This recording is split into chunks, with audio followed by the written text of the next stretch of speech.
It's about that time, the start of another school year. Hi there, Mia Gradney in the KHOU 11 News studio. You know, for 4 years now, KHOU 11 has helped you and your students get ready with our Superintendent Talks. I literally pour over your questions from the KHOU 11 Back to School survey, take the most asked, and then present them to the leaders of our area school districts. Now, there may be a few follow-up questions I include in between, which you'll see, but for the most part, these interviews, they are driven by you, answering your concerns about everything through the years, from school fights to teacher retention, school lunches, and more. We've put together a series of these interviews you can watch right now.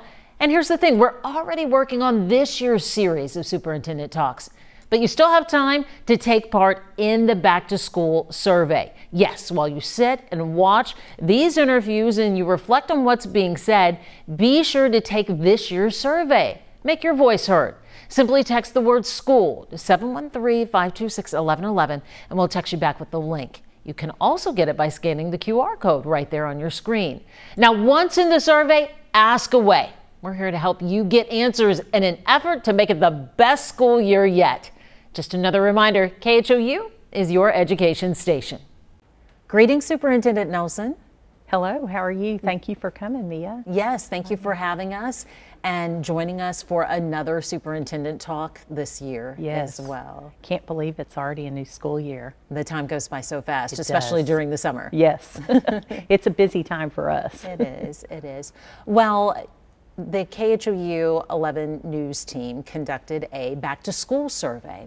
And the questions I have for you today are from the KHOU 11 News back to school survey. And I'm sure it'll come as no surprise that the top concerns of parents in Alvin ISD is about security and safety. Some questions here. A parent asked, what is the school district going to do to keep students and teachers safe? So first, Mia, let me say safety is our top priority, and I think the commitment of Alvin ISD for many, many years. We've had our own police force for well over 20 years here in Alvin. We currently have over 40 officers, armed, licensed officers, and so we have enough officers to cover our campuses, but we also, since I've been superintendent, contracted with over 150 other officers who work in various municipalities, other areas. And so as far as officers, we have plenty to cover our campuses. To keep our students safe, our officers go through a lot of training.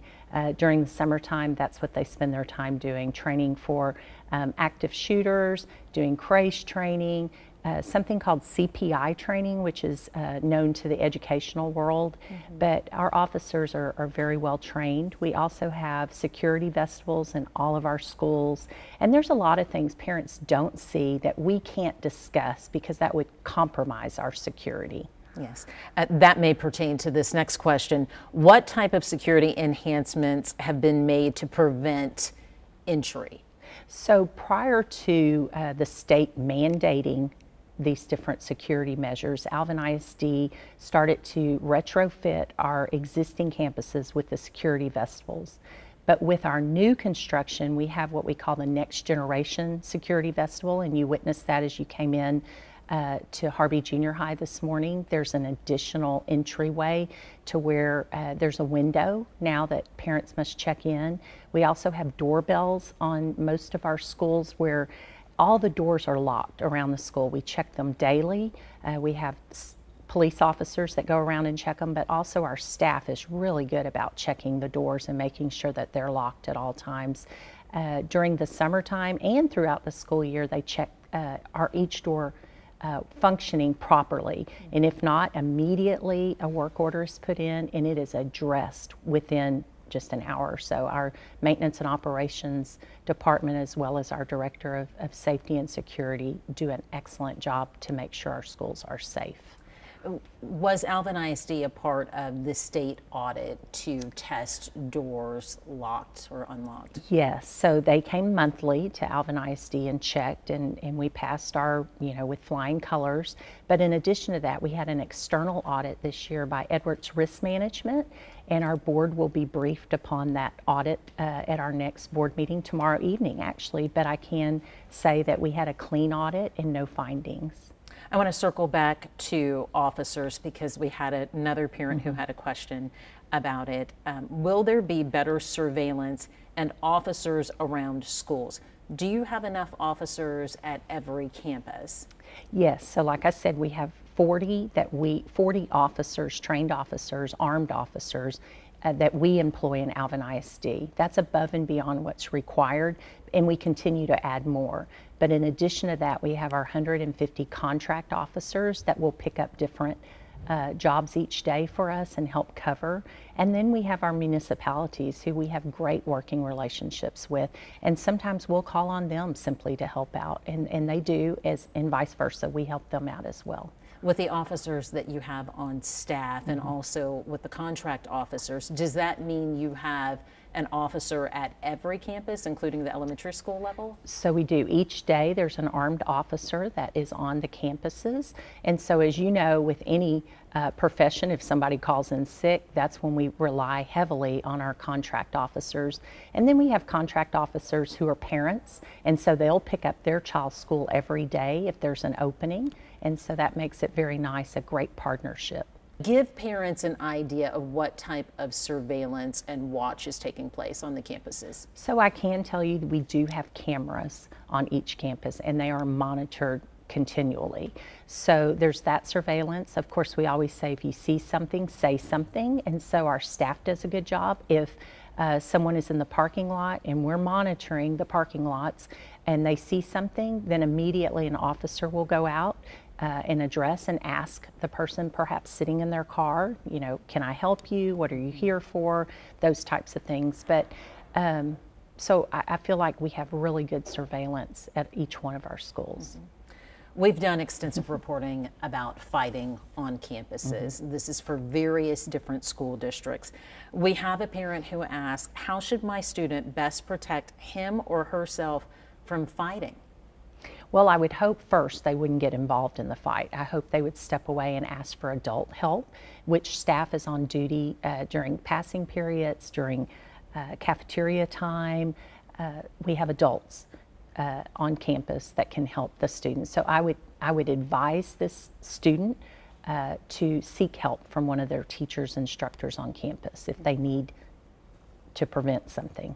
We're seeing that in the secondary schools, the high schools, and it seems like sometimes there's a hallway surge when these fights do happen. So I think speaking to that, what's your advice? If the child's not directly involved in this altercation, but it's a crowded hallway and suddenly we're seeing people surge, what's the protocol there? So we train our staff to be visible and to be present. And so I would hope that wouldn't occur, right? But if it should, there should be a staff member close by that would intervene and then also get additional help from other staff members. Got it. Let's talk now teacher compensation and teacher retention. Again, an issue for a large number of school districts, I should say. We know that House Bill 3 provided funding for school safety enhancements, but parents in our survey want to know, how will you address the lack of funding increases from the state in other areas, especially given the increased cost of everything, and talking about compensating teachers? So in Alvin ISD, I feel like we have been fiscally responsible, and we have a rainy day fund, our fund balance, in which we've been able to do several things that yes, we have been hampered by the funding from the state and the unfunded mandates, and I can address that a little bit on the security side. But as far as teachers, we were able to raise the starting salary to $62,700, which is one of the higher ones in the area. And we've continued to be able, our board has voted to give each teacher a 3%, well, all staff a 3% raise across the board. I know that doesn't cover all cost of living, but we were able to increase the salaries that way as well. So I think, yes, as much as we want the state to help out and kick in more money, we can't always depend on that to happen. You know, with the safety and security and the funding there, it's an unfunded mandate that they're requiring certain things across all school districts across Texas. But our commitment has always been to make our schools safe, even before they mandated it. So the increase that they gave, the stipend of $15,000 a campus, they increased, I believe, approximately 25 cents a student to $10 per student. That doesn't cover one police officer's salary, much less all the hardening you have to do with the equipment that you're having to put in, the vestibules that, I mean, I feel for some of my colleagues in other districts that do not have the funds. So I would like to hope that, you know, if that is a top priority for our state legislature, is that they come through with more funding to fund the salaries that these police officers are costing. Just equipment alone is $8,000. That's above and beyond their salary. Mm-hmm. And then if they get a vehicle or things of that nature, it's very costly. Mm-hmm. You mentioned the pay being raised for teachers, that starting pay, and it being more competitive. Do you believe that will help the district recruit more teachers and quality teachers, as our parents inquire? Right.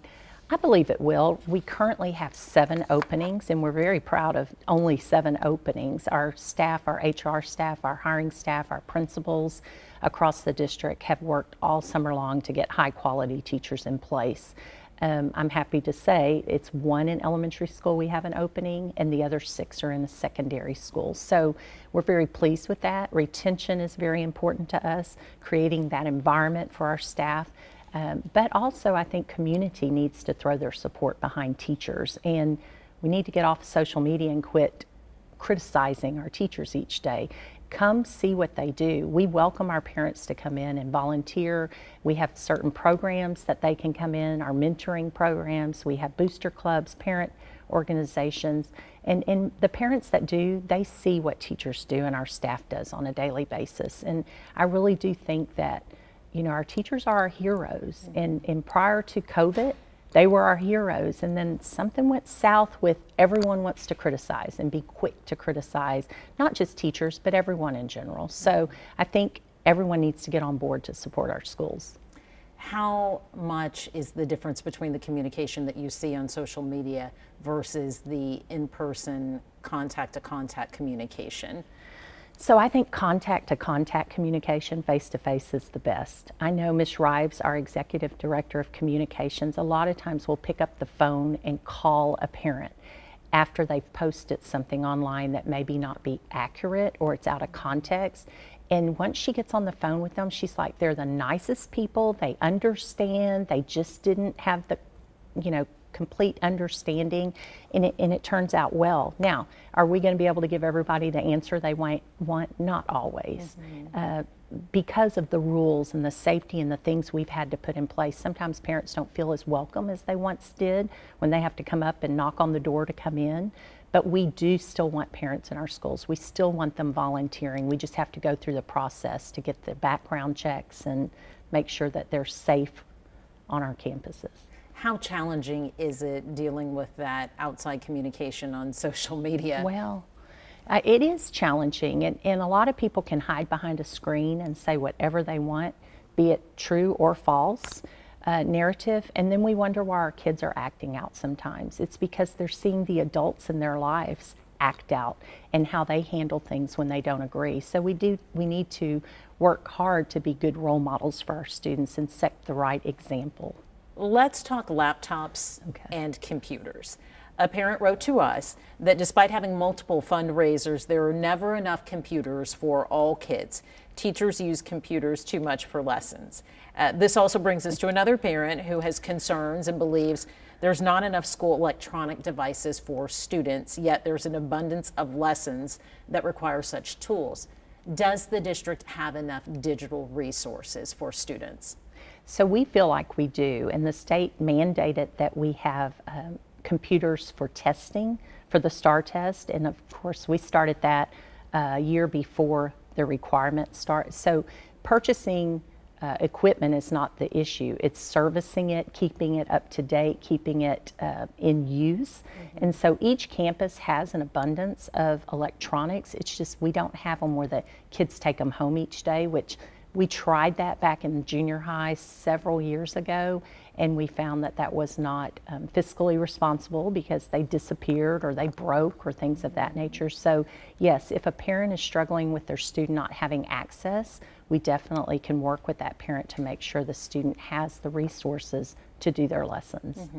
And is it something that's being utilized from elementary to high school, depending on their electronic devices, more to complete or take part in schoolwork? I know you mentioned testing, but speak to us just how much they're using these devices. So we hoped that, and we know that this to be a fact, is that teachers got away from doing more of the electronic lessons and more of the face-to-face instruction, small group instruction, and things of that nature, so that, you know, during the pandemic, a lot was done online, a lot was done in Google Classroom, but we've really encouraged our staff to get back to more of the face-to-face teaching versus all on electronics.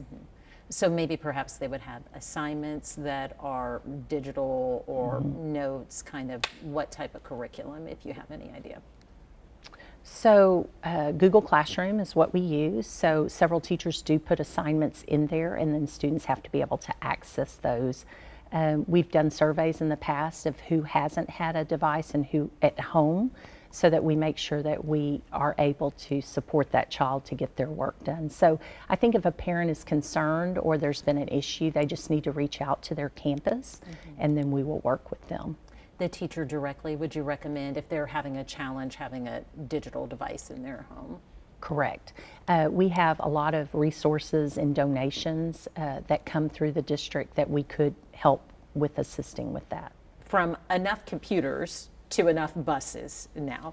We had questions about transportation. This is an issue also for a number of school districts. Still, Alvin parents want to know, how is the transportation issue heading into the new school year? So we still have a bus driver shortage. We have increased the starting rate to $20.50. So as we increase that, the other bus drivers also get an increase, so that keeps that step in place. But as far as shortage, we are running over 100 routes a day. We have enough buses, it's the drivers that we need. So a lot of times our mechanics drive, anyone with a CDL license drives. Our coaches who have CDL license, it's important for them to drive their students to their games or tournaments because of the driver shortage. So parents will see earlier pickups or later drop-offs because of that. We may have a bus driver who's running 2 routes.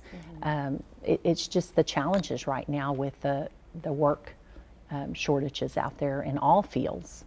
How will that be communicated, or is that established before we even really get started here, the earlier or later pickup times? So our transportation department does a wonderful job in notifying parents what the anticipated estimated pickup time is, as well as the drop-off. And then we also have an app where they can track and see where the bus is, where their child is. The parents have an app yes, they can track yes, there. that they can see, yes. It's been a long, hot summer. I don't have to tell you. You know well, along with everyone else here in Alvin. With students headed back to school, though, with 100-degree plus temperatures, parents are concerned with this forecasted heat. What precautions are going to be taken to ensure that students are safe in this heat? Great question. This morning we actually we had a team that met with our elementary principals to remind them about recess time and monitoring the heat, making sure students stay hydrated and not spending as much time outdoors, making sure there's shade available for students to get into. And so that just occurred again this morning, even though we've reiterated it throughout the summer because we've had summer programs, summer school going on. As far as our secondary campuses, those that are involved in extracurricular activities, we have athletic trainers on site that help with and making sure we have water stations out there, giving frequent breaks. We have Methodist Hospital we team up with for athletic training as well, so we have those resources, and they provide us with a lot of great information. Is it safe for the kids to be outside? Well, I think that, you know, as long as it's monitored and students' parents are comfortable with it, kids need play. They need downtime. And so if we can't get it outside, then we'll figure out a way to do it within the classroom, because the gym's being used all day, throughout the day, for PE and things of that nature. So it definitely will be monitored closely. Several of our playgrounds, actually our parent organizations have put canopies over, so there's shaded areas. Nice. So we talked about outdoors and keeping kids comfortable. Let's talk about indoors. This is a beautiful new campus. Obviously, the AC system is relatively new, but let's talk about the status of AC units and upgrades at some of your aging campuses as well.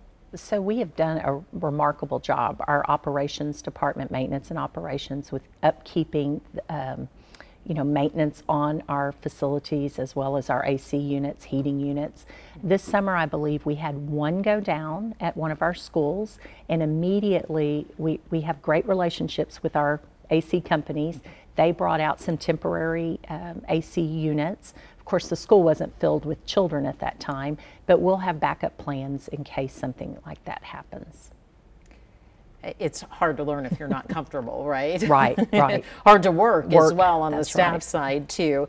But speaking of learning, can you tell us about the district's approach to closing those learning gaps? We know from research that there are these gaps in learning due to COVID and ongoing. What's taking place in Alvin ISD to help those children who may be behind? So one of the things that we have found effective, and of course it's research-based, is small group instruction. And we have seen gains in small group instruction, also intensive tutoring, small groups either before or after school, or carving out time during the day to pull small tutoring groups. But we have seen progress there, and so we're very excited about that. Our curriculum and academic teams have gotten together to really focus on the areas of need and really pinpoint that. For those parents who aren't familiar with small groups, whether it's teacher-led or tutor-led, what does that look like? Is that 3 to 4 students at a time within the classroom, outside the classroom? So outside the classroom, it's usually 3 to 4, right? And it's led by a teacher, someone with the knowledge of education and how to really focus on those areas of concern.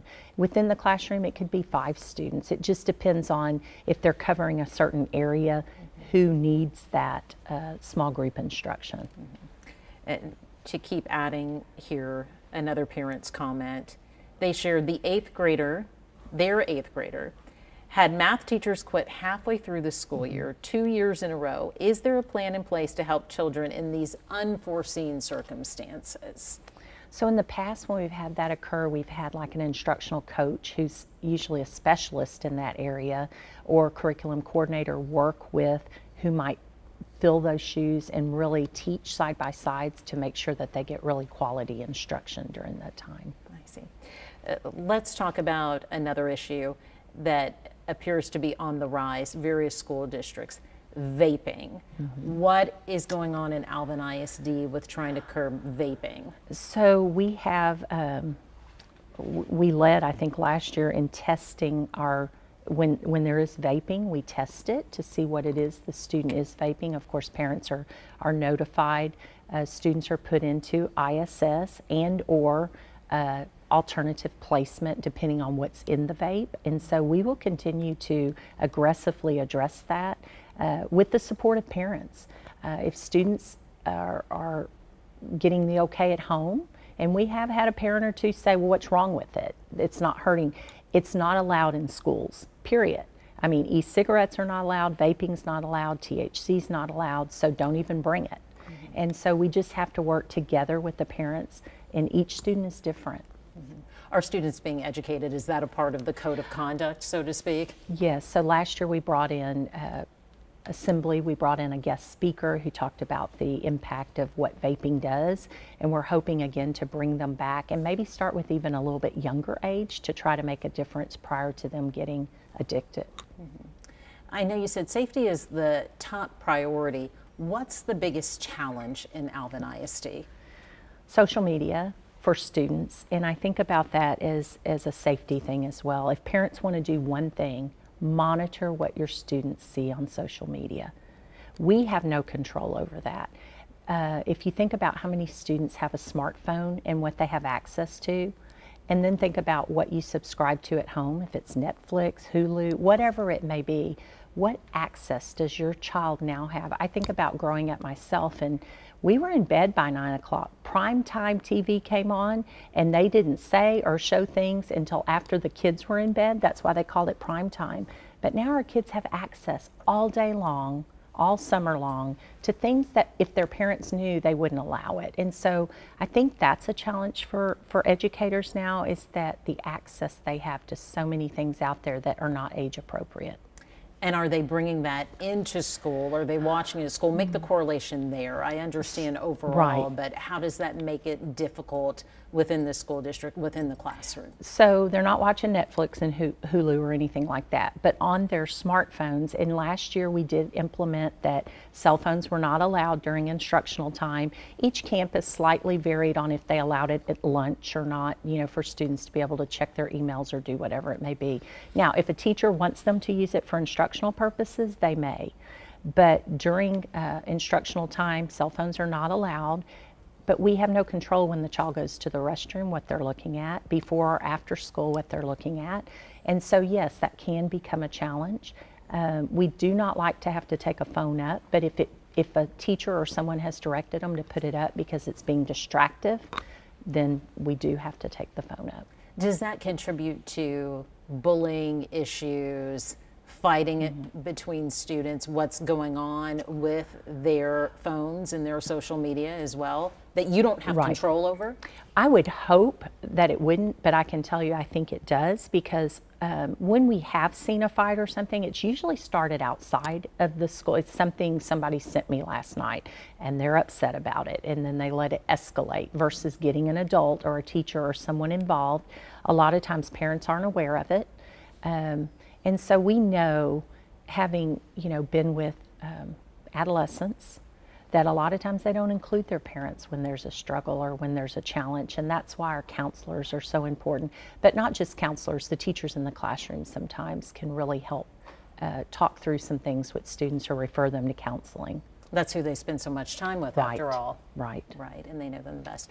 We've talked about the challenges. What are you excited about in Alvin ISD this year? I'm excited for the 29,000 plus students to come back. I'm sure we'll hit 30,000 this year. I really get the energy from the students when I do go on campuses. I have a superintendent advisory group that I'm anxious to get started and really get feedback from students and what they want and what they're seeing on their campuses.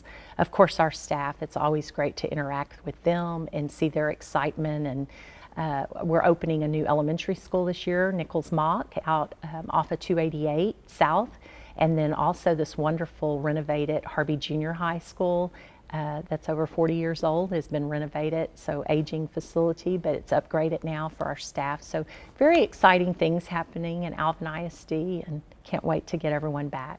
You had great advice for parents. What's your advice to students this school year?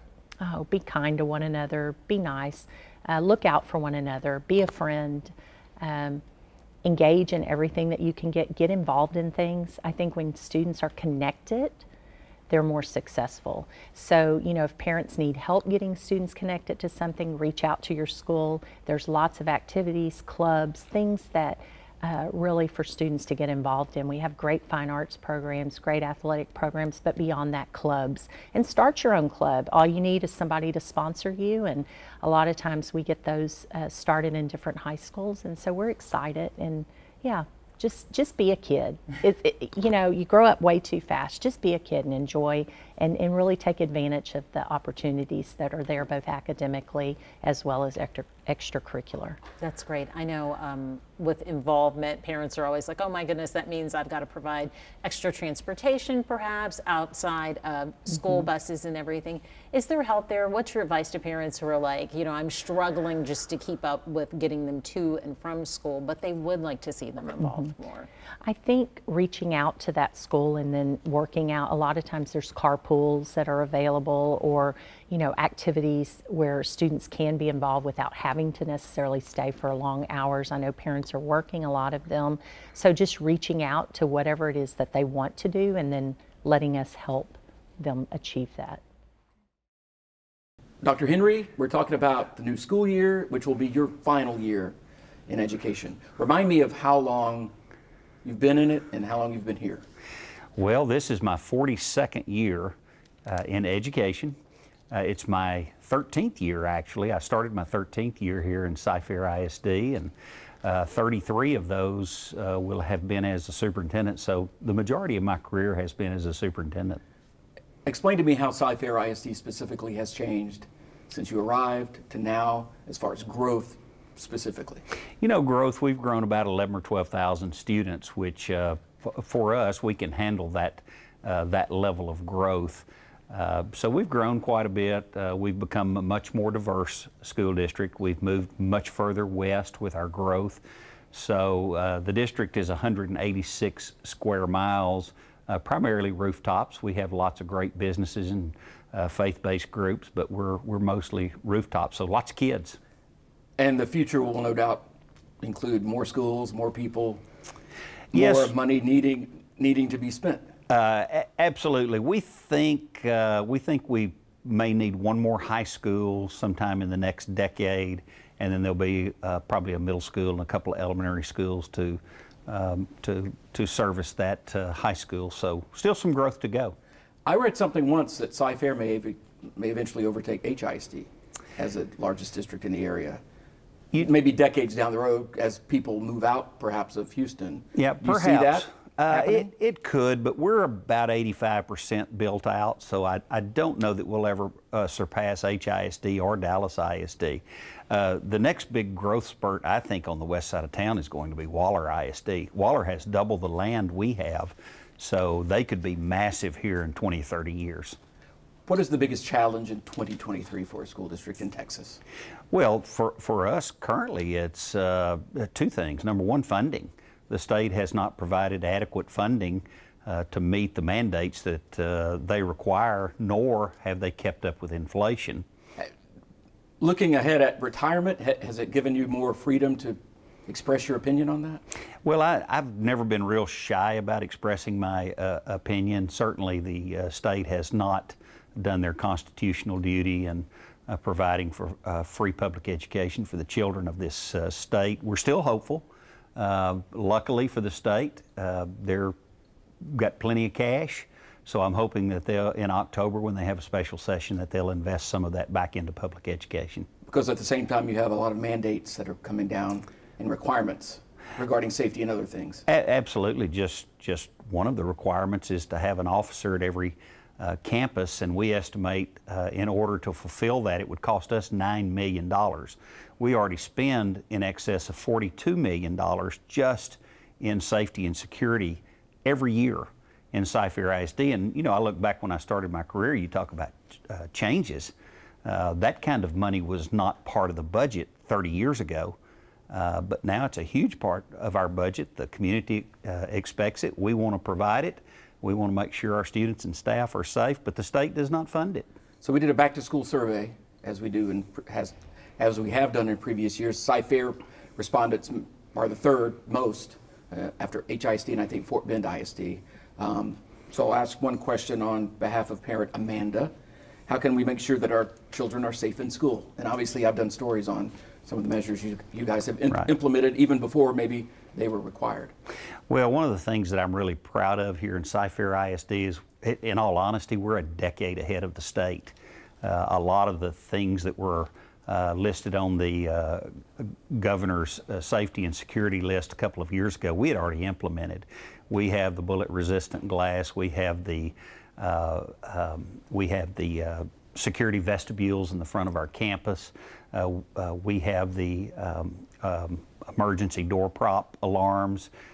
We started a police department 12 years ago that has 117 officers. So we're way ahead of most people in the state. We also have a very, very robust mental health intervention program here. So we're not only looking for things that we're addressing things before they happen. We're prepared if something does happen, and then we're prepared for the aftermath. So we're way ahead of most folks. Regina wants to know, do you plan on banning books or removing books from?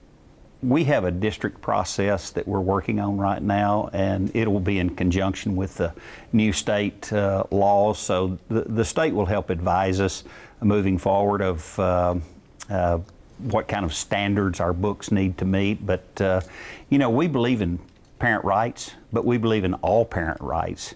So there may be some books that some parents don't approve that others do approve. So we want to make sure with parental approval that books are available for all of our students. Teacher retention is an issue for most, if not all, districts. Catherine wanted to know what you're doing to retain teachers and I guess attract new ones. Well, we're one of the highest paid school districts in the state and certainly in the region. So we have a very robust pay scale. We also have the newest and nicest facilities. We think we have strong leaders at all of our campuses. We support our teachers. So we feel like we're doing everything that teachers want to see in order to come to Cy-Fair ISD. I guess the issue is the pool of teachers out there. Absolutely. The colleges and universities are not graduating as many teachers as they used to, so there's a big push in alternative certification, so people that have degrees in other fields certainly have the opportunity to come and get alternatively certified. But we want our teachers to be certified. We want our teachers to be well trained, and when you come to Cy-Fair ISD, you don't just get put into a classroom. We make sure that we provide the type of professional development that you would need in order to be successful. Speaking of attracting employees, bus drivers are at a critical level in many places. Are you among the districts that have kind of changed routes in order to maximize, say, one bus throughout the day? Well, one thing we went to last year, we did have a 3-tiered system where every bus driver would drive 3 routes, but now we've gone to 4-tiered system, so that's helped us with a little bit. I think that requires about 75 fewer bus drivers by doing that, but having said that, we're still 100 bus drivers short. So we have mechanics, even our transportation director has to drive a bus some days. So bus drivers are one of the biggest challenges we have, as well as other operations areas. Crosby ISD, some other smaller, much smaller districts have gone to 4-day school weeks. Is that something Cy-Fair would ever consider? And Cassandra asked about that. Well, I would say with me here, no. That's not something that I think would fly in Cy-Fair ISD. I'm not even sure I agree with that philosophy, but I say that about Cy-Fair ISD. Other districts have to make their own decisions, but here I think 5 days is appropriate. Would it be a much easier thing to do in a very small district, you think? Oh, absolutely. I mean, you know, when I was in a single high school district as a superintendent, there were a lot of things that we could do because it did not have quite as many moving parts. But here, lots of moving parts. What changes are being made to curriculum? I'm not sure if that's just a general question. Are there any major curriculum changes going on? Well, there are some curriculum changes, but those are all driven by the state. So our curriculum and instruction department are looking at all those, evaluating those, making sure our teachers are up to date on those, and making those happen. You know, there's always this big conversation about what we're teaching in schools. Well, we're teaching in schools what the governor and the legislature and the lieutenant governor tell us what should be taught through the Texas Education Agency. So if there's any complaints about what's being taught in school, I suggest they call the governor. What about bullying? And already this school year, in some districts that just started back days ago, they've already had some incidents of fights and things. Is that an ongoing issue? And Is it being addressed differently now than it used to, or maybe not? Well, I will say, coming out of COVID, there was quite an adjustment period for students, for parents, for employees, and for everyone. So we, with our fighting policy, we did have to tighten it up the last couple of years, and we made that more of a mandatory placement in our alternative learning centers just because we had to stop it. But things seemed to have gotten better last year. Certainly we think this year is going to be a little more normal, more pre-COVID.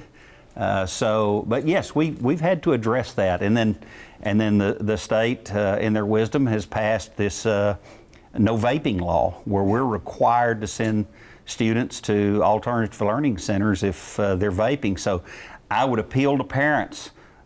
Check your child's backpack before they go to school this year, because a lot of that's out of our control. That's mandatory state required placement. So it's important that parents know that. Some districts, including HISD, have a history of special education, I guess, issues. I'm not sure about Sci-Fair. Are there any new things related to special education? That's what one parent asked about. Well, there are some federal requirements that are requiring many more staff, special ed staff, which we're having a difficult time finding, just like other areas. So yes, there are some federal changes, but I will tell you this, and having lived here now, going on 13 years, that students that need special services, they move to Sci-Fair ISD because of the quality of special education services we have. And just today, and this is not on a survey, but the TEA released some STAR testing data. I don't know, I haven't gotten to look at the numbers as far as how you guys fared, but in general, the STAR test, what is your opinion on that kind of standardized testing? Well, I think standardized testing or STAR test is just a snapshot. It really doesn't say a whole lot about the quality of the local school district.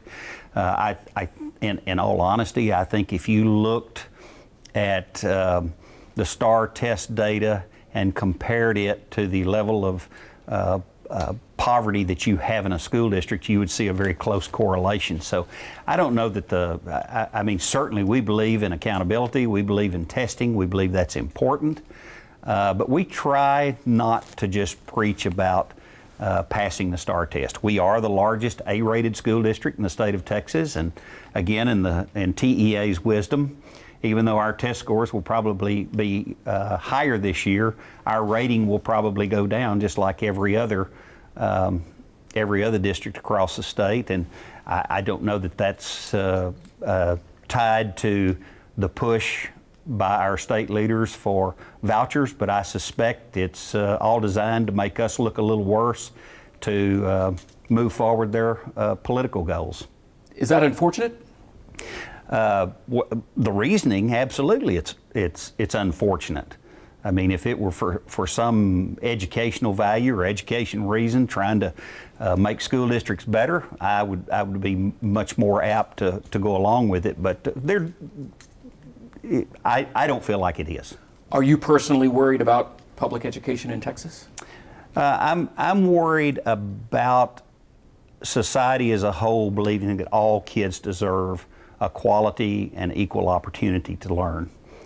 So yes, I'm concerned with the amount of propaganda that is put out there in the name of choice, where I think if you go back to the history of choice, I think you see that there's a strong correlation among those types of theories or to segregate kids. And I don't necessarily mean racial segregation. It may be economic segregation. But I'm a strong believer that every child that's born or comes to this country deserves an equal opportunity to achieve the best that they can be, and I think we're losing some of that. It doesn't sound like you're going to wash your hands of like concern or engagement when you retire. Oh no, I'll be much more honest once I retire. So that will be at least refreshing for me, that I can say what I really think. And when you go down 290 and see this building with your name on it, will you be proud of what you did here, or just in general, how does it feel to have a building named after you? Well, you know, it's a real honor. I never anticipated that when I came to Cy-Fair in 2011. You know, as superintendents, we hope we can make it 5 years because we think it takes about 5 years to make an impact on a district. And here I am, my 13th year, and I've just been surrounded by such a supportive team, a supportive community, and a supportive board. I'm just part to be a small cog in that. Anything else? No, I appreciate you and appreciate y'all's support, fairness. Thank you.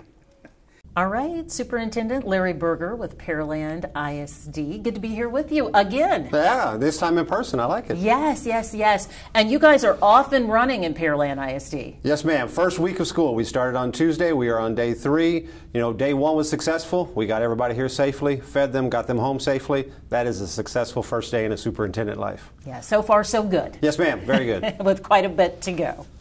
All right, I'm here with questions and concerns today from parents in Pearland who participated in the KHOU 11 Back to School survey. A wide range of issues and concerns that moms and dads want to get more information about from you. We'll start with the area we saw the highest level of interest, and that was teacher recruitment and retention. A parent asked, how is the district addressing teacher shortages and teacher burnout? Well, that's a good question because, as you know, the profession of education hasn't been celebrated lately. And the main thing that I would first like to start with is we need to do that. We need to bring the passion and the purpose back into education. You know, you turn on the news and you hear the negative slants from maybe some legislatures or some social media stories putting down public education. So our students that we need to be future educators are like, we don't want to go to that profession. So the first thing that we do in Pearland ISD is we want to build the environment of Build Pearland Proud. We want to build the culture that retains our staff. We have great teachers in Pearland and we do not want to lose them. And so therefore that culture piece is very important. They need to feel supported. They need to feel valued, and that's what I try to do. That's what our team tries to do. That's what our campus administration tries to do. And to be honest with you, that's what our community tries to do. I think the reason this question is asked because they know we have good teachers and they don't want to lose those good teachers. The other thing is important outside of culture is compensation and benefits. You know, if you pay attention to what Commissioner Morath and the state did with the Teacher Workforce Commission and looked at the problems of getting teachers in the workforce, one of the #1 things was compensation. And so although we are in a fiscal deficit right now, the school board knows we have to take care of our teachers, so we pushed out a 2% salary raise. We are asking the voters possibly to vote for a Vader if the board approves it on the 21st. We've tied contingency compensation to that because we want all of our staff. And all of our staff are educators because they at some point impact a student. We want to make sure they all feel valued with those increased compensation options. And with the Vader, what type of increase are you asking for there? Well, with the voter tax ratification on Monday is our board meeting, so the board first has to validate my request to send it out to the voters, and the voters can choose for or against, and we are asking for the 9 cents. There are 9 copper pennies. In public education, the district has about 17 cents that we can work with. There are 8 golden pennies and 9 copper pennies, and we are asking for the 9 copper pennies, which will give us $11 million in additional funding. To go across all staff? All staff. Okay, got it. Follow-up question. Nicole wants to know, what will the district do to ensure quality teachers amid a shortage? Let's back up a little bit and talk about numbers. What type of shortage do you have within Pearland ISD? We currently have less than 10 what we would call unfilled classes or vacancies that are currently being filled by long-term subs. We don't have any classes right now that do not have a teacher in them or a long-term sub in them. And what we do to hold on to those teachers, like I said, we want to push, make sure we have compensation packages, make sure we have collaboration, make sure we have a culture that makes them want to stay in Pearland. We kick off every year with a convocation. My first year as superintendent, now my second year, we get every employee in one building and we just celebrate. We celebrate who they are and what we are and what Pearland means and how we build Pearland proud. And when they leave out of there, we hope they have enough energy to carry them through and make them realize this is where I want to work. If you talk to our mayor, he'll tell you Pearland is a destination city. Well, I kind of tease him and say it's because we're a destination district. People want to live here and work here because of both the city and the school district. Another parent asked, what steps is the district taking in order to retain special education assessment staff, including diagnosticians, speech pathologists, and school psychologists? That's a very astute question because Those evaluation staff have had their load increase so much. I mean, you have to have the initial evaluation, you have to have the annual ARD, you have to have any assessment that deals with behavior or academic performance, and so they are tasked. With the dyslexia coming from 504 to special ed, it increases our testing for that. So again, they have more and more to do to make sure that the services are there for our kids. So what we have tried to pilot this year, not try, we did, we are working on a kind of a hybrid home remote model and work at the office. Because what they'll do is they'll try to do those evaluations and they get interrupted. Kids come in, teachers come in, counselors come in, parents come in. They need time to finish those evaluations, and they also need that burnout time. We want to give them a little bit to work on the evaluations at home in a place where they can. So we're doing a hybrid model where they get 1 day a week that they can work on those evaluations and get them done so they're processed in time, so we're in compliance and we give the students and the parents and the teachers the information they need. You said dyslexia was moving from, walk me through the steps again. From, sure. Just in the past, if you were a dyslexia student, you were serviced in Section 504. Well, now the state of Texas, we have a year and a half, the rest of this year and next year, all dyslexia services are being moved to special populations or special programs. So they're going to have to follow the same assessments, the same ARDs, the same paperwork, the same process. So all of our dyslexia students that were once in 504 are now moving to special programs, so we are increasing the workload of that evaluative staff. Understand. Final question on teacher retention and recruitment. What is Pearland ISD doing to recruit more minority and male faculty? Well, the answer to that question may seem trite, but we recruit the best. We hire the best educator that walks into the building. We want to make sure that every educator is there for the right reason and the right purpose, and that is to educate the child and reach that child. If they happen to be a minority or they happen to be a male, that is a bonus. But we don't necessarily go out there and recruit a minority or a male to check a box. We want to make sure that the person in the classroom or the person leading the campus is the best person for that. Fortunate enough, we have found the best people that happen to be minorities or males. We just had 4 long-term great elementary principals retire, and we have replaced those elementary principals with a male principal, the only one we have in elementary. It's hard to find a male elementary principal, an African-American principal, a Hispanic principal, and a bilingual principal. We didn't hire them because of those traits. We hired them because they were the best person for the job. It just happened to work out that they had those traits. So this brings us to more questions and interest in diversity, equity, and inclusion inquiries from parents who participated in the survey. Brenda asked, how will Pearland ensure an inclusive and diverse environment for all children so every child feels safe and has a sense of belonging? 2 questions there, I think, is safety and belonging. Well, safety is the #1 priority. You know, whether we have diversity or not diversity, if you don't know, Pearland ISD is the most diverse small community, I think, in the state and possibly in the United States, and so we value that and honor that. But for all of our students, safety is the #1 thing. We have met all of our safety standards. Our buildings meet the safety audits. We've done everything to make sure we have the lockdown buttons and the procedures and drills. Matter of fact, the first 2 weeks of school, every campus is doing drill week. We want to make sure that all of our students understand the process in case something happens. We don't want an incident to happen or a crisis to happen and the kids are like, what do I do? Teachers go, what do I do? We want everyone to be prepared. So safety, everyone is trained on that regardless of who you are. As far as making sure the services are there for the kids, in Pearland ISD, what I've tried to roll out, it's been an idea that I have a great CNI team that has made it a reality. We call it our all-learner approach. Sometimes in public education, the school district will work in silos. You'll have your curriculum instruction, you'll have your bilingual, you'll have your special programs, you have your advanced academics, and you have your technology. And they are all working independently with the teachers and the students, and therefore you get a misalignment. What I ask them to do is do an all-learner approach where we all get together and plan together.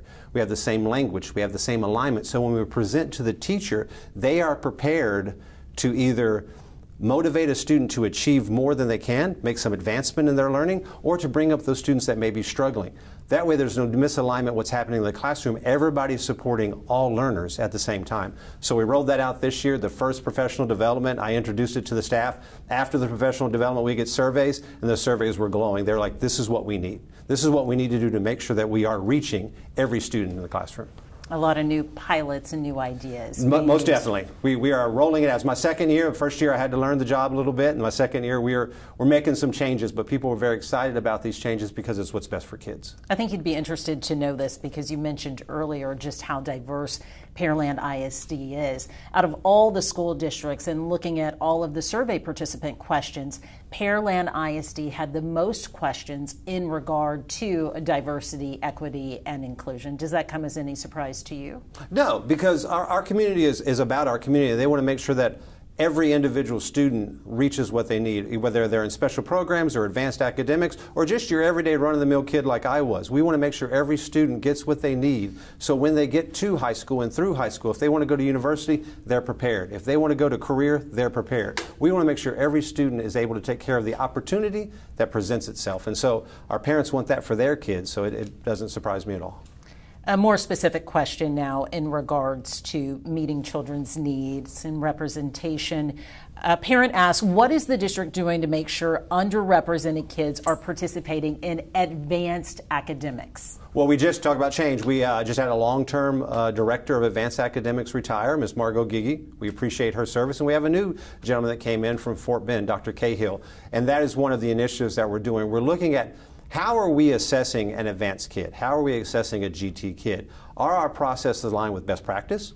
Are we reaching the kids we need to reach? Are we missing the kids that are twice exceptional? So all of those processes are being reviewed to make sure that the students that are GT are being identified and that our processes, for lack of a better word, aren't biased or are geared toward one version of who's GT. Because there are many forms of GT and we want to make sure that we are getting everybody in the pool. Building on our questions about academic achievement and academic achievement for all, someone asked, what is the district doing to ensure that all students are reading at grade level? Well, our instruction, as you may know, that the reading science of reading has been rolled out in our reading academies. All of our elementary teachers have gone through that training. All of our elementary administrators have gone through that training. We want to make sure that we have a balanced approach to either the balance of learning reading or the science of reading, and that all of our assessments, all of our instruction are early, that we make sure that our kindergarten classes are rich environments for them to learn how to read, make sure that we have the phonemic awareness that is engaged in there. Some of our community has talked about maybe Pearland ISD doesn't have enough phonemic teaching in the instruction. Our C&I department is on top of that. We are looking at all of our timelines, all of our practice to make sure that the outline, the minutes in the classroom and the instruction in the classroom is aligned with what both TEA has pushed down and what our specialists know is best practice to teach reading. Some of this is new to parents. Science of reading. Explain to a parent what that involves and what that term is, since that is new and being deemed by the state. And it's not really new. Anytime in education there's a pendulum swing. Mm-hmm. You know, you can go to the balanced reading approach to where it's not necessarily phonemic and it's kind of whole language, and then it'll swing to strong phonemic awareness. Where we want to be is in the middle. You never want to be on the extreme of anything in education because the extremes don't always work. But the science of reading are the reading academies. It's what TEA has looked at and says we believe that this is the best way to teach reading, to make sure that we are reaching to our students the best practice, the best way they can know how to make the decoding sounds, how they have fluency, how they have comprehension, and then as they move on, they have a strong reading foundation, so as the content gets harder, the reading process doesn't get in the way of learning. I see. More STAR results have come back from the state for grades 3 through 8, correct? Mm-hmm. We've also had the high school. High school came out earlier. Okay, good. So how did Pearland ISD, how did they do? Pearland ISD did well. Last year, we were one of 2 districts in the greater Houston area that had an A rating and all A's in every accountable category. We're hoping to repeat that, but we have a new STAR test. We have a meeting this morning, Chamber of Commerce. We have a community meeting. We're all structured. It's a different format. It's a different way to ask questions, something they're not used to. Also, as a district, we have a new way to grade that test. The state is coming in and said, not only do you get a new test, but we have a new way to grade it. So our students can perform exactly the same on this new test as we did last year when we got an A, and we can get a B. We can do the same level of student performance, but our ratings can drop. And so we need parents to understand that although the commissioner may say that the B is the new A, that's not how Pearland ISD feels. We want to make sure that our students are achieving. Not only do we want to make sure that our approaches scores go up, but we focus on making sure we have meet grade level as well as masters. We want to make sure we're pushing our kids beyond the bottom baseline of approaches. We want to make sure our meets and masters are there. Looking at the scores, preliminarily, We are above the state and we are above the region in almost every category. You don't have to respond to this. I'm just going to ask the question again because I think I could have done a better job in asking. So no need to respond. I'm just going to ask. STAR results are back. How did Pearland ISD students perform? Great. Speaking of the STAR test, a parent asked, what is being done to address growing parent frustration and concerns over STAR testing? Well, I had all the elected officials come in. Our representative, Ed Thompson, is very engaged in public education, engaged in what happens here in Brazoria County and Pearland ISD and Alvin ISD. We talk to our elected officials. The only way that we can change the STAR test is if the legislator does it. Ed Thompson is not in favor of the STAR test. He's met with the governor and said we need to get rid of the STAR test. There are other ways that we can measure academic performance and success for our kids. But until the state moves in that direction, what I would tell that parent is lobby your elected official. The district has no control of the STAR test. We are mandated to give it. And until the law changes, we still have to give the test. Another parent wants to know, how does the district plan to start assisting students who don't have the resources or support available to them due to economic, social, and or psychological support that they may need? Okay, that's a thick question. I know. Well, I would say economically, Pearland ISD is growing in our low socioeconomic population. We have Title I campus now, full Title I campuses. We have a few of them at the elementary, the middle, and we have one at the junior high. And so we know that our students are coming in maybe with not the foundation in the home that they needed to because of the socioeconomic situations. Parents are working, they don't have the same opportunities that maybe an affluent family has, so we want to give that to them. We want to make sure that we are meeting the students where they are. We don't have the idea of the all-learner approach. We're not teaching them all the same. Well, you know, people talk about equity and equality. Well, they're a little different. People come to us, students come to us with different needs. So we evaluate those academic needs and build them up to where we're all on the level playing field. So we're aware of that, and I think the first step is being aware of it. People need to realize that the community of Pearland ISD is not what it was 20 years ago. It changes. The population has changed. The demographics have changed, and the district has to change with it. We talk about the Pearland Way. Pearland Way has built Pearland ISD to be what it is. But the Pearland Way can't be a stagnant mindset. We have to adjust to the situations that are present to us, the current conditions, so we can reach our desired goals of student success. Part of that is also, you mentioned emotional and psychological. We work on character education. We have Character Strong on all of our campuses. We have hired crisis counselors for our high schools and junior highs, not academic counselors, because we realize our students bring trauma to school.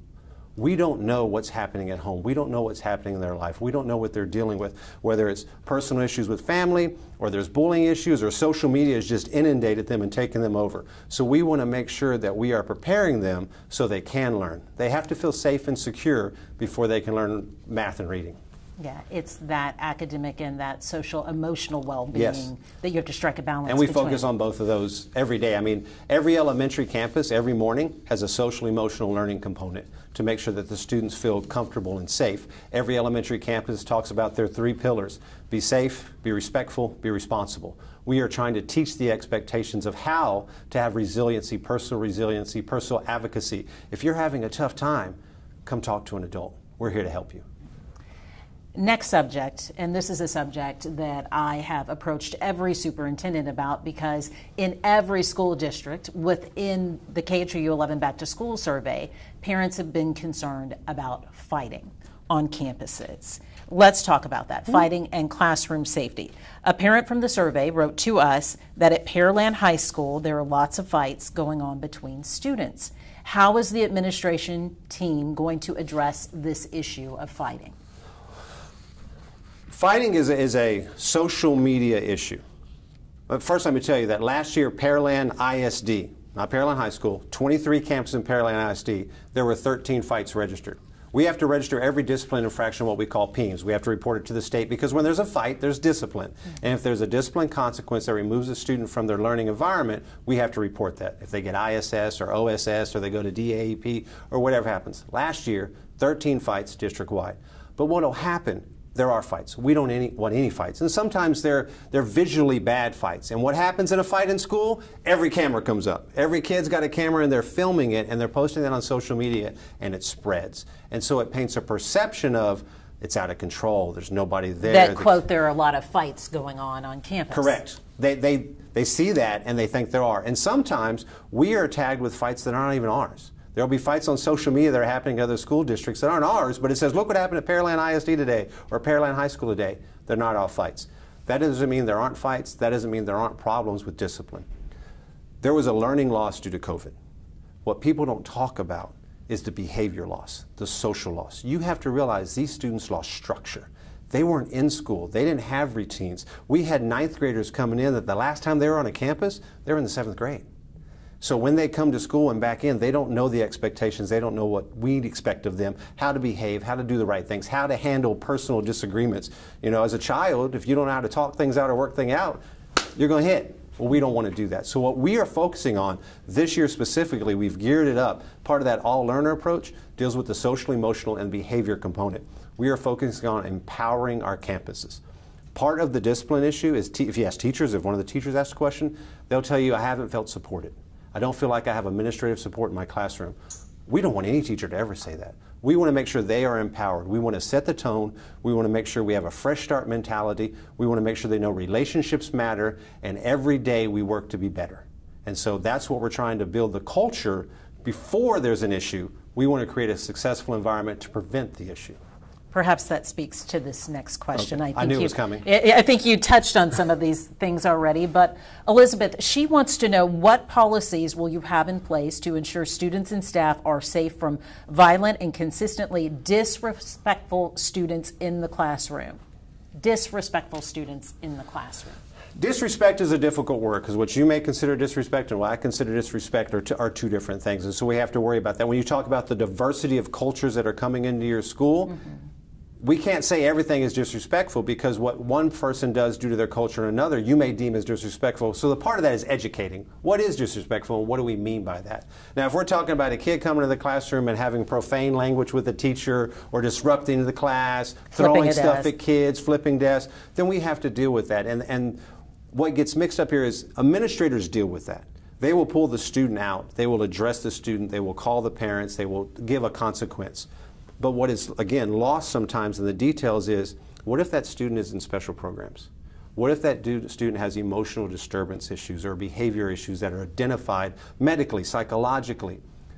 Certain discipline can't be applied to that kid. We can't punish that child the way we would another child. So parents don't know this. Students don't know this, so they'll see a child acting up in class, he'll go to the office, he'll get his counseling, or what's based on his BIP, his behavior intervention plan, or his IEP, his instructional plan. That will happen, then he'll be returned to class, because that's what we have to do. We have to service that child. Well, the kid's going to look at that, and the teacher's going to look at that, and the parent's going to look at that. Why is that kid getting to come back to my class? Because that's the services. Just to make sure that everyone's clarified, we handle the discipline according to the support the child is guaranteed. If a child needs to be removed from class, needs to go to either ISS or out-of-school suspension or DAEP or even expelled, we will do that, because I want to protect the classroom. But also we have parameters in place if the child is special programs, has a behavior intervention plan or an IEP. We have to follow that as well, and we have to service that child, and it takes longer for them to teach. People need to think about it like if a child comes to a classroom and they can't read, we don't kick them out of class because they can't read. We teach them how to read. If a child comes to the classroom and they have something that is either medically or psychologically preventing them from how to behave, we can't kick them out of the classroom. We have to teach them how to behave. And unfortunately, it does impact other people, but they have certain rights that we can't violate, and so we have to teach that behavior.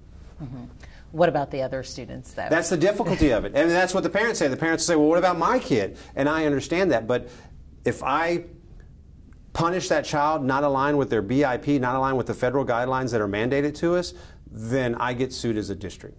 I go through due process hearings. You get on Facebook or social media that Pearland ISD is not serving their special population program.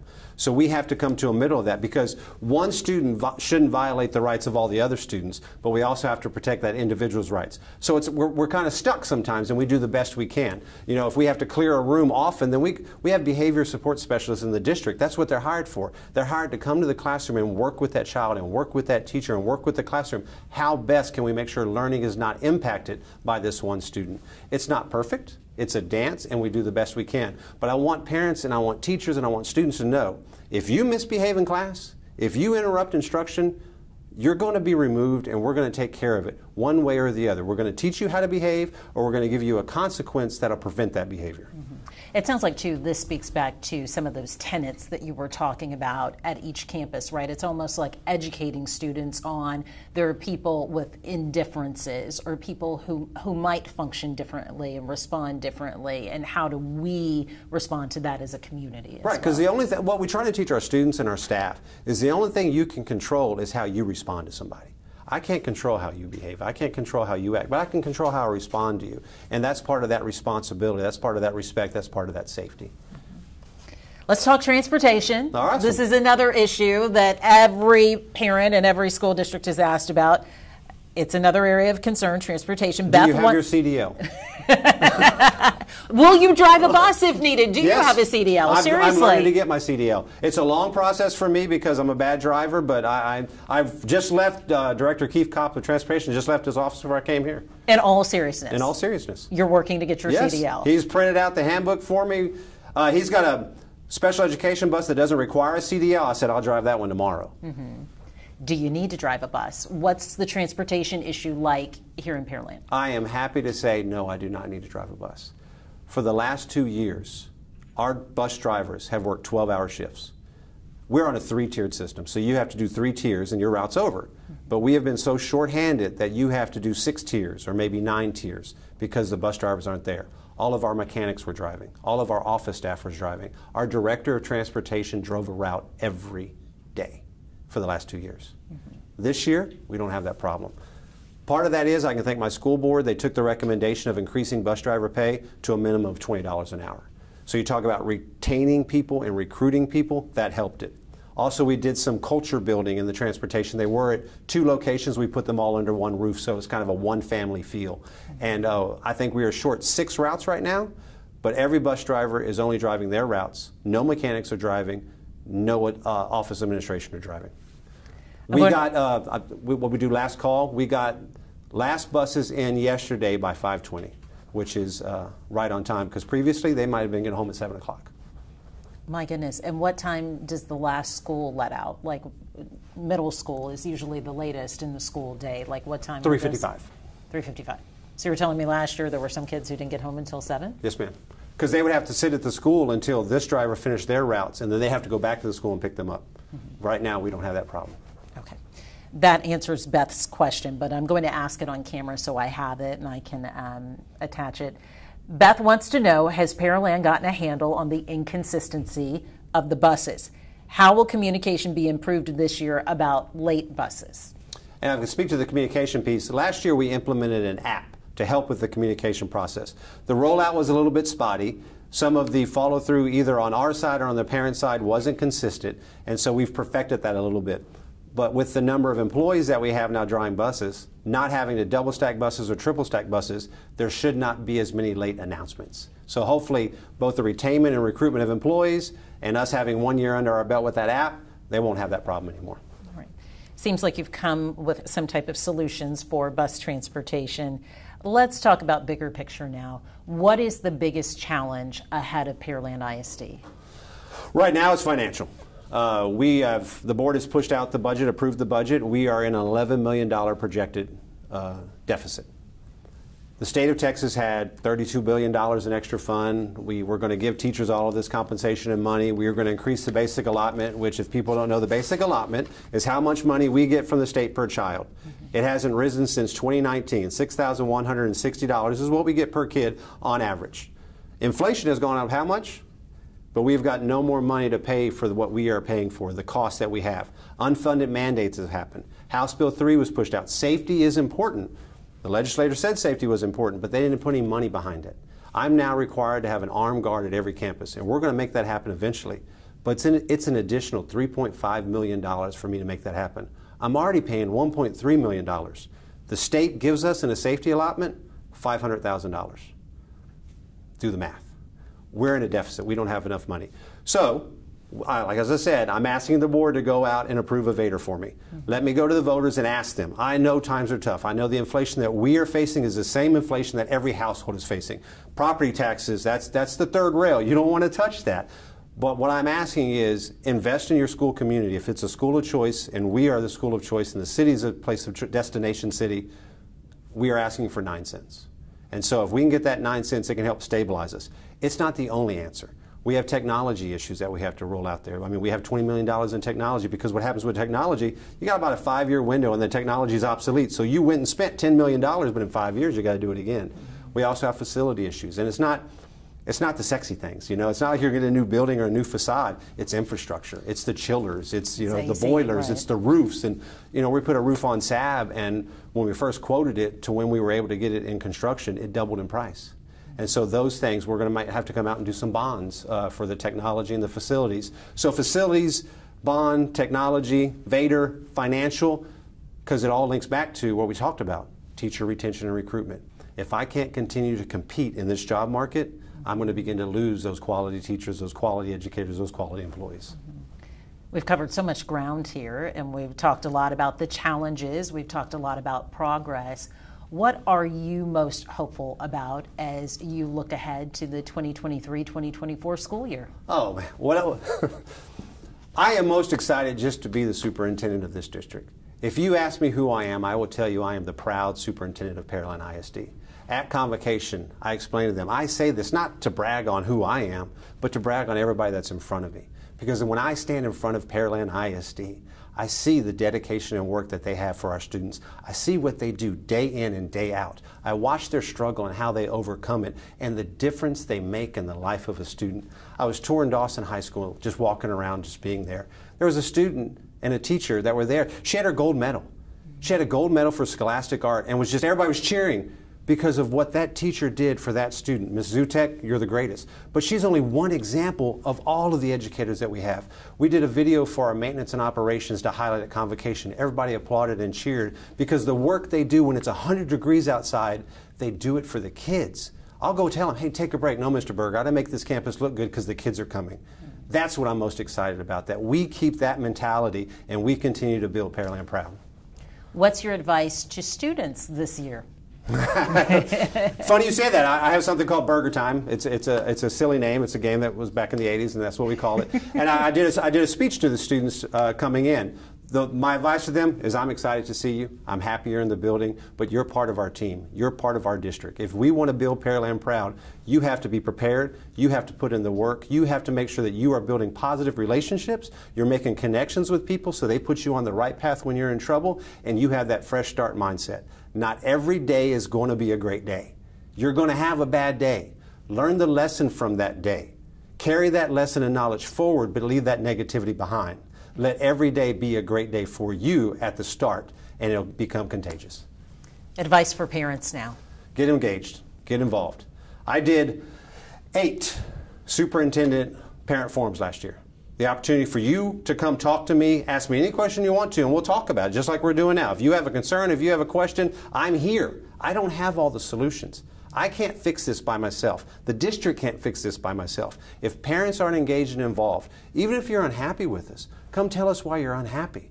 Don't go to social media and be a keyboard warrior because they're not going to fix it. Come and let's work together to fix it. So that's what I ask my parents. Continue to support us. Continue to bring your child to school and continue to be a part of building Pearland proud. Dr. King Gregorski, Katy ISD, hello. Hello. So good to be here with you. Absolutely. Thank you so much for taking the time. We recognize this is an extremely busy time of year. And knowing that it is the start of another school year, with that comes parents' concerns and questions. We had a number of Katy ISD parents be very receptive to the KHOU 11 Back to School survey and responded with their questions and their concerns for this coming school year. And I have some of those with me today. And some of those concerns and questions we found are just the same in a number of our area school districts. Top concern among parents is safety and security of their students, of the staff, of the school itself. So we'll start there. We know all Texas classrooms are required to have silent panic buttons. Celeste asked, do Katy ISD schools have emergency buttons, panic buttons?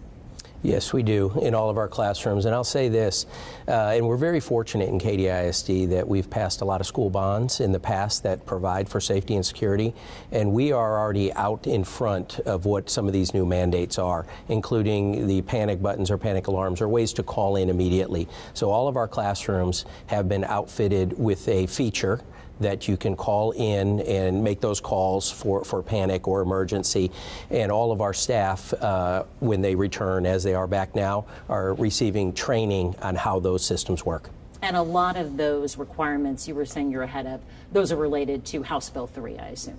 Correct. And I would go on to say, you know, the Texas School Safety Center sends out what they believe are best practices, and we've always met and exceeded those best practices. And now with House Bill 3, there are new practices coming in as well.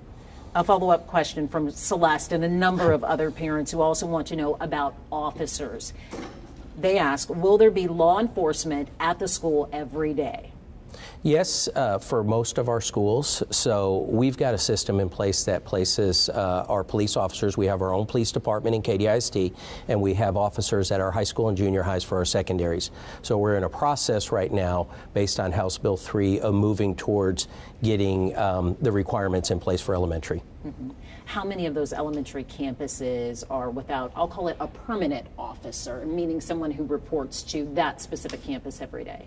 Yeah, so right now we've had a system in place that's worked for us for our elementary schools. We have 46 elementary schools, and we have an officer assigned as what we call a rover system, where they would be at 2 to 3 elementaries every day, and that's their kind of pod that they work throughout the day. So they're covering those campuses by having a roving officer rotating throughout the campus? Yes, for the start of the school year. What other new security upgrades have been made at campuses? Yeah, the two biggest that we're working on right now, or I'd say 3 with the panic alarms that you had mentioned in there. But we also have, as part of House Bill 3, the what you would call a bullet-resistant type covering on the glassware, which is in the works right now for all of our buildings for those exterior windows. And the other one is the numbering system. The state of Texas is going with a standardized numbering system on the exterior doors and windows. So when first responders show up, every school is numbered the same way. So we're going through those 2 steps right now. Another parent wants to know, what is the district doing to ensure that our kids will be safe from gun violence? So what are we doing? We actively train. We train our teachers, we train our students, and we put systems in place where the kids are learning the lessons in the classroom, and we've shown that to be effective for the kids to be safe and for our teachers to know what to do in certain emergencies. Speaking of guns, April, a parent from Peyto, expressed her concerns with us. She wrote, "I would like to know what the district is planning to do regarding Peyto. There were several incidents regarding gun threats as well as off-campus activities resulting in criminal activity. What's being done to improve the situation this year at Peyto?" Yeah, at Peyto. So any of our schools that we may see a need for police officers or police presence, we have those officers on the campus, which we've had for a long period of time. Going along with safety in our schools, I will mention this one, that we did a large-scale exercise this summer, which was an active shooter exercise, and it was in partnership with our school district, but also Department of Homeland Security, Fort Bend Emergency Management and Safety, and we are training people to be ready for any incident that could happen in the future, including anything that could happen at Peyto or any of our high schools. Whether it's a intruder, or it's a student as well. Yes. The response to that. How do you plan to address the rising incidents of violence and disruptions in the classroom? Another parent asked. Yeah, I'd need a little bit more specific information on that about a rising disruption and at what campuses. But we look at data every year. At the close of the year, the campus looks at behavior data. They also look at academic data. And then they sit together with their campus action teams and put plans in place for the school year. And if there are things that they should be addressing for student behavior, they put action plans in place. They do a needs assessment, and they address those issues each school year.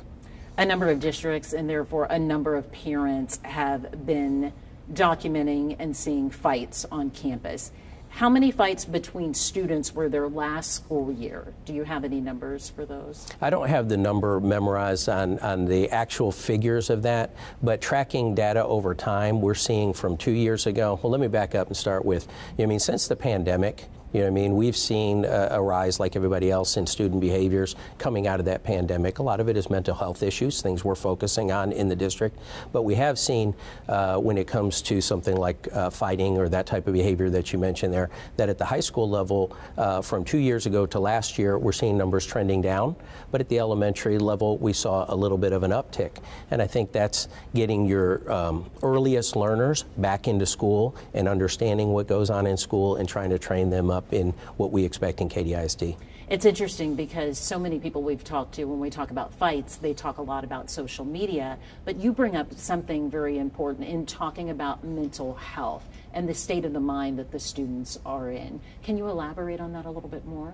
Yeah, we've put some teams in place over a period of years here where we have mental health crisis teams that will support our kids and our families. So if something is going on that might be beyond what the average student might be going through, we help those parents connect with resources in the community, and we work in partnership, and it's the school, it's the parent, and the community centers that would come together to work with a kid who might be in crisis or need. Back to students perhaps misbehaving and not acting according to school expectations. Another parent asked, how will you ensure safety in schools and give teachers and administrators power to enforce rules and behaviors inside the classroom? Certainly. We've got 75 campuses, okay, so each campus is going to be a little bit unique and different, but they all go by the same guidelines. We have a district management plan that every student in KDISD and every school is required to follow, and that's a board-adopted plan. So we expect everyone to follow the expectations, whatever it may be in terms of student behavior and discipline that's in that plan.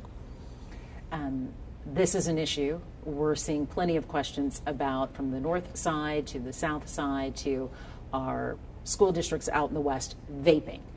How will you discipline for vaping? Catherine wants to know, do you foresee an overflow at the alternative school for cracking down on vaping? Yeah, let's talk a little bit about vaping, because that's not a problem that's new to schools in the last year or two. It's been around for a while. So a few years ago, we went to tackle this, and we changed some of our standards where the first time vaping, that we would get you some help and some assistance and try and get you to stop the behavior. That's the key there. But on the second one, we would send you to the alternative school. You had kind of first chance. Second one, you'd go to alternative school. The state has since changed that, and if you've been interviewing schools and superintendents, the state has now said that the first vaping offense, that you have to go to the alternative school. So we've already started that communication with our families that they are now going to have to get used to a new system that's in there. But the priority is always going to be, if the kid is going to vape, that we take steps to try and educate that kid and that family, try and get them to change that behavior. But they will have to take the consequences outlined by the state of Texas. Try to prevent it in the first place. Absolutely. Okay. KDISD is a growing school district with an expanding student population. Are there overcapacity campuses here in KDISD? Yeah, we always find some schools that will be a little bit over capacity every year. Okay, so 94,000 plus kids, and we'll pick up a couple thousand, maybe 3,000 this year, like we've been doing over the years. So we're always building new schools, and we've got the schools bond. We got the 2021 bond, which we've got 4 schools being built right now. 2 will open, 2 elementaries will open in August, and then a junior high and a high school next year, which will help alleviate some of that overcrowding. And we just our board called for a bond to go to the ballot again in 2023 November to build 4 more new schools.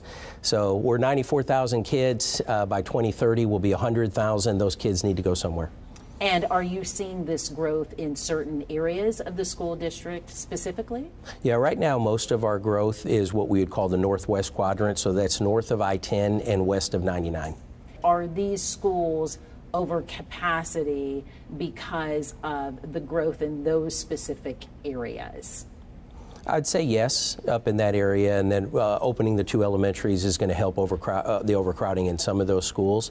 But we do have other pockets and concentrations we're looking at and managing that as well. Mm-hmm.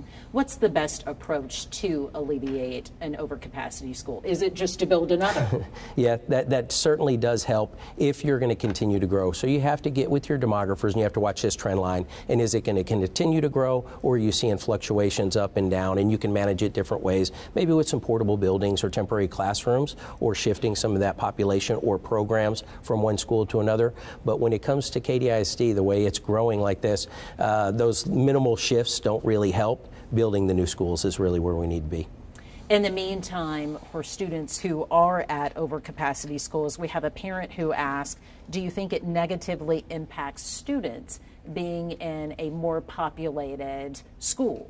Yeah, I don't think so, because I think the focus is going to be on the student there. Whether the school, it might be a little bit over capacity, we're still going to put enough teachers in there to make sure the class sizes are adequate, and we're going to allocate more resources there. The bigger the school grows, the more resources we put into it. So it wouldn't matter if you're under capacity or over, we're going to ensure those kids in the class sizes are adequate for learning.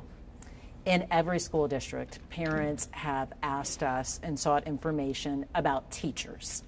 Do you have enough teachers? How are you retaining teachers? How are you recruiting teachers? And who's at the head of the class? A parent asked, are there certified teachers in all classrooms, or temporary teachers and substitutes in some? Yeah, there will probably be some temporary teachers or substitutes in some classrooms, but for our fully hired staff, they are certified by the state of Texas, and we put a certified educator in there when we can. The teacher shortage in Texas is real. In America, it is real, that there is just a limited number of teachers out there. So what do? We're all competing for the same folks to go into the classroom. But one of the things we've done is, in the last year, we're going to do a Grow Your Own program, where we are going to be our own alternative certification provider. We've already petitioned the state of Texas for that, and we're just waiting on an answer. As soon as they tell us we're good to go, we're going to start growing our own to get into the classroom. Is that something that's new? Would you be among the first to start doing this when it comes to school districts? There are many private industries that have alternative certification programs where they do that, but there are a handful of school districts who actually do their own Grow Your Own program. And obviously it's been productive if you're looking into it as well. Yes, we think it will solve some of our teacher shortage problems in the future, but that's just one step we're taking. You probably are aware, if you've been interviewing superintendents, that the state of Texas, TEA, had the teacher vacancy task force, and they put together a list of things that would be helpful. One of them would be higher compensation. So that's a goal of ours, to attract and retain folks, is to make sure we're competitive within the market. I really like what our Board of Trustees did recently, and they passed a 3% raise for all our folks. So we are competitive in the market, but any bit we can do more would certainly be helpful.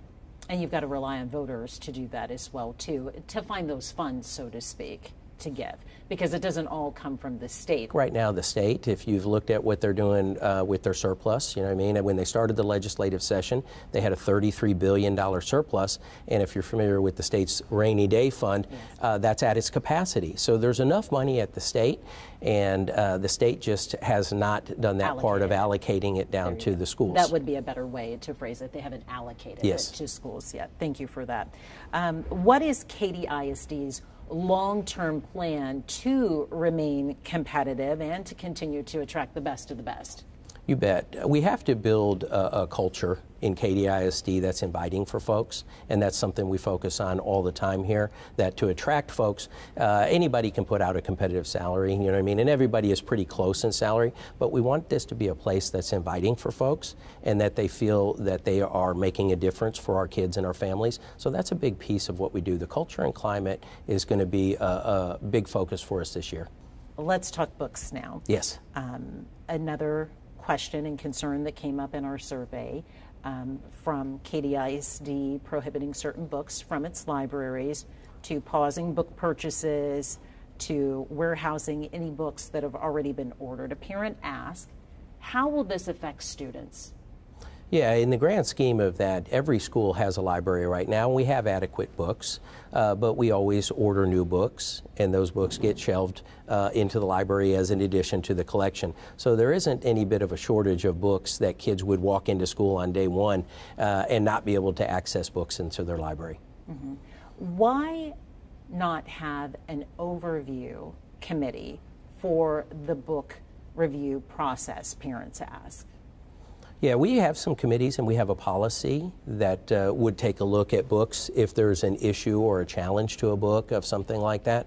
But overall, we've got 75 schools, and we've got 75 master's degree trained librarians who know how to go into our system, follow our practices, and make those selections for their library collections. But they're not ultimately the ones deciding on which new books will be accepted into the libraries.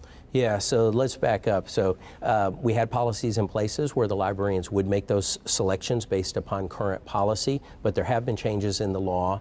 If you hadn't heard that one yet, House Bill 900 is the major change coming through. So House Bill 900, once that got signed into action by the governor, changes what types of books could be in a library collection. How many books have been prohibited from, let's say, KDISD, and how many titles are there in the library catalog? Give us an idea here, some context with numbers. Yeah, that's a good question, and I would ask all of our parents who are more interested in that, go to our website.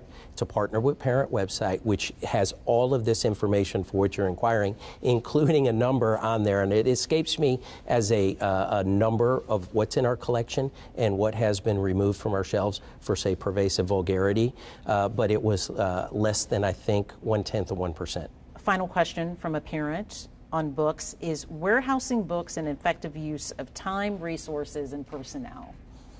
Well, I would look at that from a different angle on this, okay? So we ordered books, okay, and we do have some books that we talked about that would be temporarily shelved that are under review right now. So when those books were purchased, they were purchased under one standard, okay, and one set of board policies. But when the law changed, we don't have any control over the law. So if we've got books that we now are coming in as part of an incoming collection, we should review those books and apply them to a new standard that was just passed in the legislature. And we'll move through that pretty rapidly. Mm-hmm. Would you say what KDISD is doing is just following the law? Absolutely. Let's turn to academic achievement now. How did KDISD students perform in this past year's assessment? Speaking specifically about the STAR. The STAR test, yes. So we've got the results back from how our students performed in high school on STAR, and I think our kids overall have performed very well. So when you look at our data as a district, you would see that anywhere from 16 points up to 23 points higher than the state average on that test. So our kids are doing very well, but they're also doing really well on other standardized tests like the ACT and the SAT. But in regards to our students that are not high school students, our scores for our 3 through 8 have not come in yet from the state of Texas, and we're still waiting on those. We think we're going to get them any day now. So I can't tell you how our kids performed until TEA releases that data. How do you think those test scores, and I know a lot of parents say, oh my goodness, it's not just about the tests, but how do you think those test scores speak to the academic reputation that KDISD has? Yeah, I think our kids have always performed well on standardized tests, whether it be STAR or any other type of standardized test. And the education we provide these kids, I believe, is world-class every day. And if parents send their kids to our schools, I think they're going to figure that out beyond just the STAR test. They're going to see it in so many other ways that their kids are learning and growing in our schools way beyond a one-time test. Near closing here, what's the biggest challenge ahead of the district this school year? Yeah, I think one of the biggest challenges is the school finance issue. I'm still very concerned about that. We get funded. One of our biggest parts of Tier 1 funding is something called the basic allotment. Okay, the state has not changed the basic allotment since 2019, and there's something out there, and it's called inflation. So when you think about inflation, but you think the dollars flowing into schools from the state of Texas hasn't changed since 2019, that is a real challenge. We want to provide everything to our kids and families and all these programs, and they are wonderful programs, but they all have a cost to them as well.